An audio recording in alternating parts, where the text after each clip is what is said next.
अस्सलाम वालेकुम। हम सूरह हुमज़ा देख रहे थे, उसका तर्जुमा देख रहे थे। तो ये आखिरी 3 आयतें उसकी, उनका तर्जुमा देखेंगे।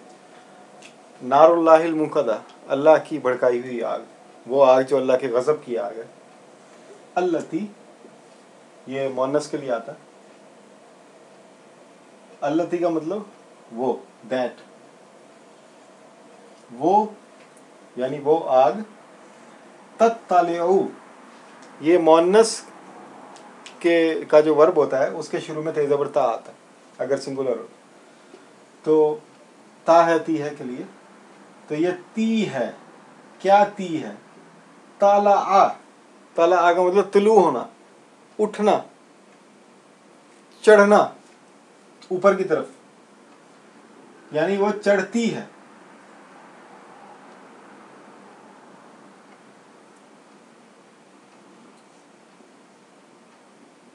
चढ़ जाती है, तुलू हो जाती है, ऊपर चली जाती है। कहाँ चली जाती है? आला, ऊपर। किसके ऊपर? अल अफइदा। ये उर्दू में एक लफ्ज़ इस्तेमाल करते हैं हम, फुआद, ये नाम भी रखते हैं। ये वाव जो है हमजा वाला है। फवाद भी कहते हैं, फवाद सही लफ्ज़ नहीं है, फुआद है, वाव हमजा वाला, फुआद। तो फुआद की जो जमा है, फुआद एक को कहते हैं और उसकी जमा है अफइदा। फुआद का मतलब दिल है, लेकिन हम इसको डिस्कस करेंगे। इसका मतलब ये गोश्त वाला दिल नहीं है, लेकिन हम इसको डिस्कस करेंगे। फिलहाल इसका और कोई लफ्ज़ नहीं है उर्दू में, तो हम इसको कहेंगे दिल। तो दिलों, एक से ज़्यादा है तो दिलों, दिलों पर, ऊपर दिलों के, वो ऐसी आग है कि जो दिलों के ऊपर चढ़ जाती है। अब ये बड़ी सोचने की बात है कि ये दिल है, साथ ही फेफड़े, उसके साथ ही मैदा, दिल, फेफड़ा, फेफड़े, मैदा, जिगर, तो ये सारा सिस्टम तो साथ साथ है। लेकिन अल्लाह ताला दिल क्यों कह रहे हैं? ये नहीं कह रहे फेफड़ों पे चढ़ जाती है, सांस में घुस जाती है, उसका धुआं आंखों में चली जाती है, नहीं, दिलों में जाती है। ये दिल वाला लफ्ज़ बड़ा इंपॉर्टेंट है, ये फुआद का लफ्ज़, इसको हम डिस्कस करेंगे इंशाल्लाह। इन्नहा, इन्ना का मतलब बेशक,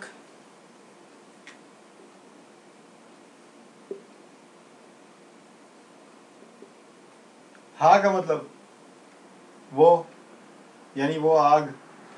तो ये बेशक वो, असल में ये उर्दू में एक लफ्ज़ इस्तेमाल होता है, हाँ ऐसा ही है। तो इन्नहा, इन्नहू, इन्नहा, हाँ ऐसा ही है। अगर मुज़क्कर होगा तो इन्नहू, मुअन्नस होगा तो इन्नहा। ये नार जो है ये मुअन्नस है, तो ये यहाँ पे भी चढ़ जाती है, मुअन्नस का वर्ब आया, और अल्लती आया, और यहाँ पे इन्नहा, ये उसी आग के बारे में बात हो रही है कि वो बेशक वो, अलैहिम, अलै, अला का मतलब पर, हिम का मतलब उसके, यानी उस आग के ऊपर। मुंह सदा, ये हम एक लफ्ज इस्तेमाल करते हैं उर्दू में मसदूद, मीम सीन के साथ। ये मसदूद से मिलता जुलता लफ्ज है मुसदा। तो खैर इतना जबान के बीच में घुसने की जरूरत नहीं है, ये लफ्ज आप याद कर लें। मुसदा, बंद की हुई, बंद की हुई।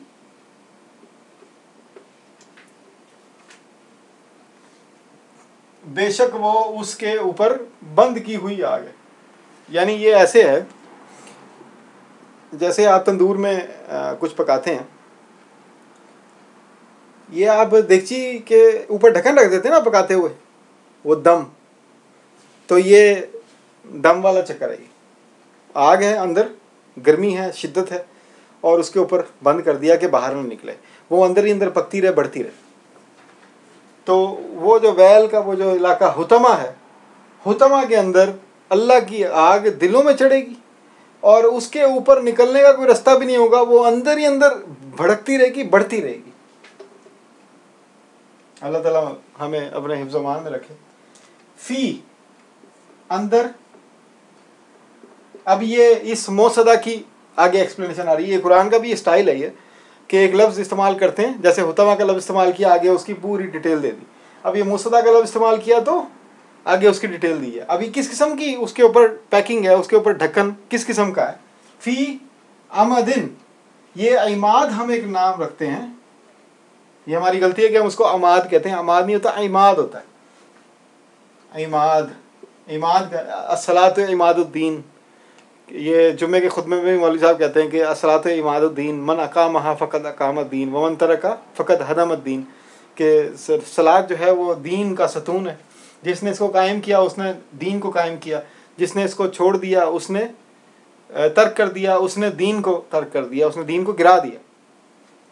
तो इमाद जो है वो इमाद सतून को कहते हैं। इसी इमाद की तरह अमूद हम एक लफ्ज़ इस्तेमाल करते हैं उर्दू में, अरबी का लफ्ज़ है अमूद, वो भी सतून के लिए। ये अमूद इमाद ये किससे निकले? आमद से। ये इसकी जमा है आमद। आमद का मतलब सतून, सतूनों, अंदर सतूनों के। अच्छा, ये जो हम एतमाद लफ्ज़ इस्तेमाल करते हैं कि हम मुझे बड़ा एतमाद है फलाने के ऊपर, तो वो बेसिकली कि आई काउंट ऑन यू, मैं तुम पे खड़ा हूँ, तुम मेरा सतून हो। तो इसीलिए कहते हैं मुझे तुम पे एतमाद है कि मैं तुम्हारे ऊपर खड़ा हूँ। तुमने मेरा एतमाद तोड़ दिया, यानी कि तुमने मुझे गिरा दिया। मैं तुम्हारे ऊपर खड़ा हुआ था, तुम मेरा सतून थे, और तुमने वो एतमाद तोड़ दिया, यानी कि तुमने मुझे गिरा दिया। तो ये जो हम लफ्ज़ बोलते हैं इनमें बहुत सारी इनके आपस में ताल्लुकात होते हैं। फ़ी अमदिन मुमद्ददा, ये उर्दू में एक लफ्ज़ हम इस्तेमाल करते हैं मद, ये भी अरबी का लफ्ज़ है। ये अलिफ मदा नहीं होता, मद, ये अलिफ लिखा उसके ऊपर मद डाल दी, तो ये मद जो है वो ऊपर होता है। अच्छा, मद्दो जज़र, मद्दो जज़र, ये मद्दो जज़र वाला जो मद्दो जज़र है, अगर वो जो समंदर में आता है, ये चांदनी रातों में ज़्यादा होता है, तो अगर ऊपर है तो मद है, अगर जज़र का मतलब नीचे है तो वो जज़र है। तो वो ये जज़र होता है और ये ऊपर वाला मद होता है।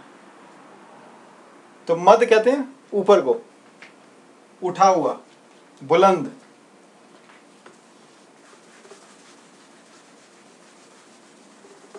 ऊंचा, तो ये भी मुमद्द, मुमद्द जो है उसका मफूल है। तो मुमद्ददा, ऊंचे ऊंचे,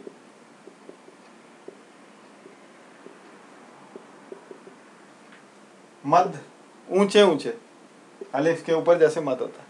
तो ऊंचे ऊंचे जो सतून है उसके अंदर उस आग को बंद किया हुआ है, यानी उससे बाहर निकलने का कोई रास्ता नहीं। अब हम अफ़इदा को डिस्कस करते हैं, फुआद को।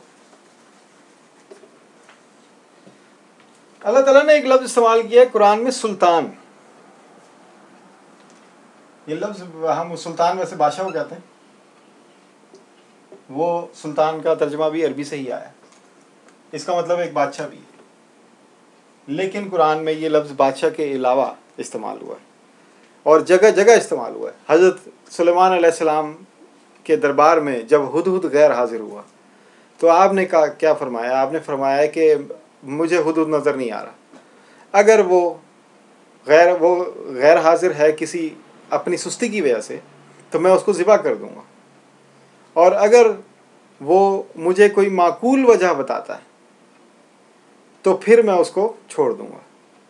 तो वो उसमें भी उस सुल्तान का लफ्ज़ इस्तेमाल हुआ, माकूल वजह, माकूल बात।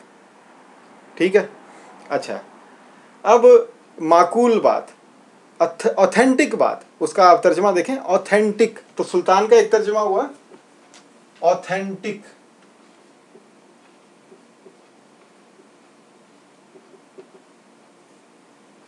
तस्दीक शुदा, सच्ची, सच्ची, हकीकी,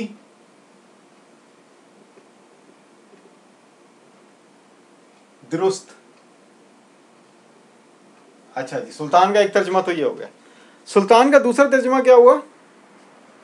कि अल्लाह ताला फरमा रहे हैं कि ए जिन्नो इंस, ये सूरह रहमान में है, ए जिन्नो इंस तुम, वो पहला जो था सूरह नमल में था, वो हज़रत सुलेमान अलैहिस्सलाम वाला वाक़या, सूरह नमल में या सूरह अंबिया में, शायद सूरह नमल में, देख लीजिएगा वो हज़रत सुलेमान अलैहिस्सलाम का वाक़या। जो दूसरा है ए जिन्नो इंस सूरह रहमान में, तुम अगर चाहो इस ज़मीन के किनारों से बाहर निकलना तो तुम निकल के दिखाओ। अल्लाह में चैलेंज दे रहे हैं। वो ऐसे है कि जैसे आप किसी को कमरे में बंद कर दें और कहें कि निकल के दिखाओ, तो तुमने, अल्लाह ताला फरमा रहे हैं चैलेंज है तुम्हें, तुम निकल के दिखाओ। तुम नहीं निकल सकते मगर इल्ला बिसुल्तान, हाँ अगर तुम्हें कोई सुल्तान मिल जाए तो तुम फिर निकल सकते हो। फ़बी आलाहि रब्बिकुमा तुकज़्ज़िबान, इल्ला बिसुल्तान फ़बी आलाहि रब्बिकुमा, ये सूरह रहमान में आता है। तो ये सुल्तान का दूसरा मतलब क्या हुआ? अथॉरिटी।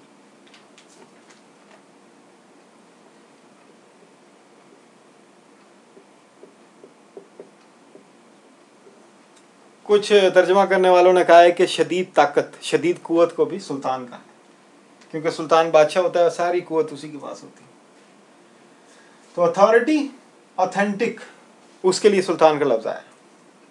अच्छा, बादशाह के लिए तो वैसे ही आता है सुल्तान, बादशाह भी लिख देता है।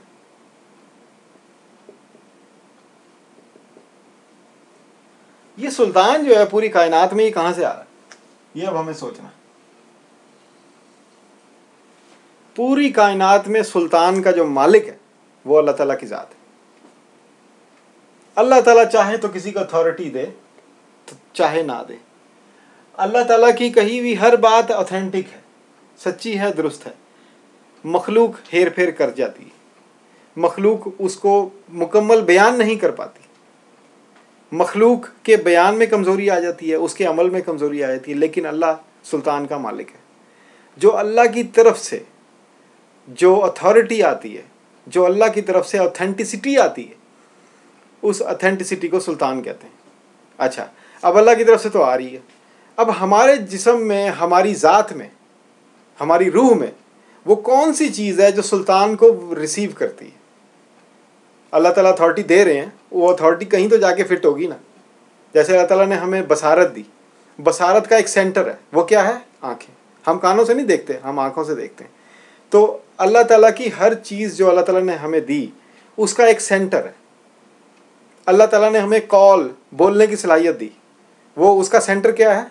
मुंह। अल्लाह ताला ने हमें सुनने की सलाहियत दी, उसका सेंटर क्या है? कान। तो मरकज़ है अल्लाह ताला की दी हुई हर चीज़ का। अथॉरिटी, ऑथेंटिसिटी, हकीकत, सच्चाई, इसका मरकज़ क्या है? फुआद। ये है जी फुआद साहब।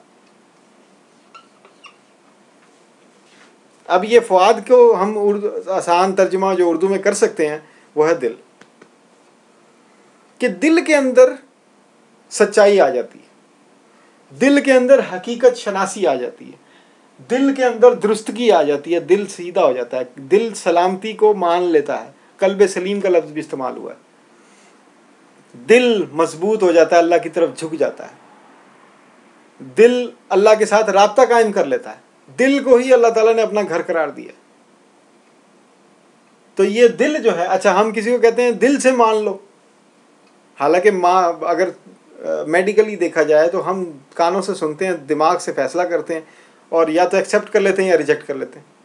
लेकिन जो रूहानी साइंस है, जो वही का कानून है, जो वही की साइंस है, जो आसमानी साइंस है, अल्लाह ताला की साइंस है, उसके अंदर दिल सारे काम करता है। दिमाग सिर्फ एक मशीनरी है। अल्लाह ताला की साइंस बताती है, वही की साइंस बताती है कि दिल फैसले करता है, दिमाग उनको, उन पे सिर्फ अमल दरामद करता है, उनकी प्लानिंग और ये सारे काम करता है। दिमाग एक समझ लें कि स्विच है, लेकिन फैसला करने वाला दिल है। तो वो दिल जो कबूल करता है अल्लाह की अथॉरिटी को या अल्लाह ताला की अथॉरिटी को कबूल नहीं करता, उस दिल को कहते हैं फुआद। अच्छा, अब निफाक का क्या मतलब है? मुनाफिक है ना दिल, इसका दिल मुनाफिक है। निफाक का मतलब है टनल, पंजाबी में कहते हैं खोड़, वो सुराख है, इस तरफ से भी उस तरफ से भी।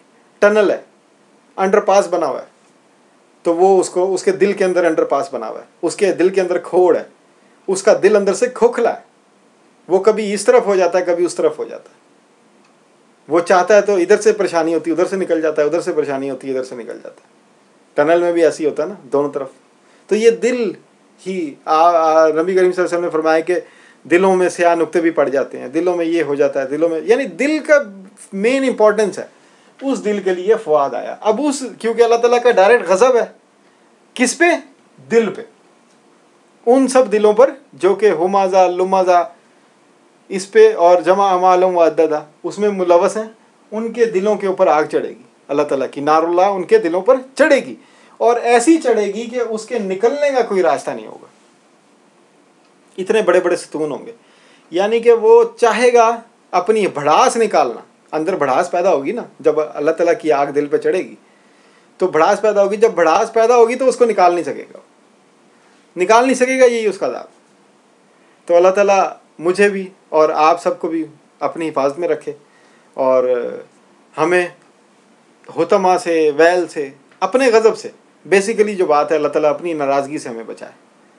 हम कुछ भी नहीं, हमारा अमल भी कुछ नहीं। मैं सऊदी अरब में रहता हूँ, पता नहीं कितने उम्र की है मुझे नहीं पता, मैं हज भी कर लूँगा इंशाल्लाह, अल्लाह ने तौफीक दी तो। मैं नमाज़ भी पढ़ता हूँ, मैं कुरान भी पढ़ता हूँ, लेकिन अगर अल्लाह नाराज़ हो गया तो ये सब बेकार है, सब बेकार है। ज़िंदगी में पैदा होना बेकार है कि अगर अल्लाह नाराज़ हो गया तो अल्लाह की नाराज़गी कभी मोल नहीं लेनी। अल्लाह की नाराज़गी मोल नहीं लेनी, इसका मतलब है कि रसूलुल्लाह सल्लल्लाहु अलैहि वसल्लम की नाराज़गी मोल नहीं लेनी। क्योंकि हाँ, इंसानों में अल्लाह ने जो अपना नुमाइंदा उतारा, जिस नुमाइंदे की फुल अथॉरिटी है, जो सुल्तान है पूरी कायनात के ऊपर, जो सुल्तान अल्लाह ताला का है, वो नबी करीम सल्लल्लाहु अलैहि वसल्लम की ज़ात है। तो वो सुल्तान को रिसीव करने वाला दिल है। अगर दिल रिसीव नहीं करेगा, अगर दिल हुमाजा लुमाजा और किज़्ब, झूठ, धोखेबाजी और माल परस्ती, दौलत परस्ती में फंस जाएगा, तो वो दिल फिर उस पर आग ही चढ़ेगी, अल्लाह की नारुल्लाह उस पर चढ़ जाएगी। तो अल्लाह ताला हमें अपनी हिफाज़त में रखे और हमें वैल से और हुतमा और अपनी नाराज़गी से बचाए। बहुत शुक्रिया, अल्लाह ने तौफीक दी। ये सूरत यहाँ ख़त्म होती है, अल्लाह ने तौफीक दी तो इंशाअल्लाह अगली वीडियोस में कोई और सूरत करेंगे। शुक्रिया।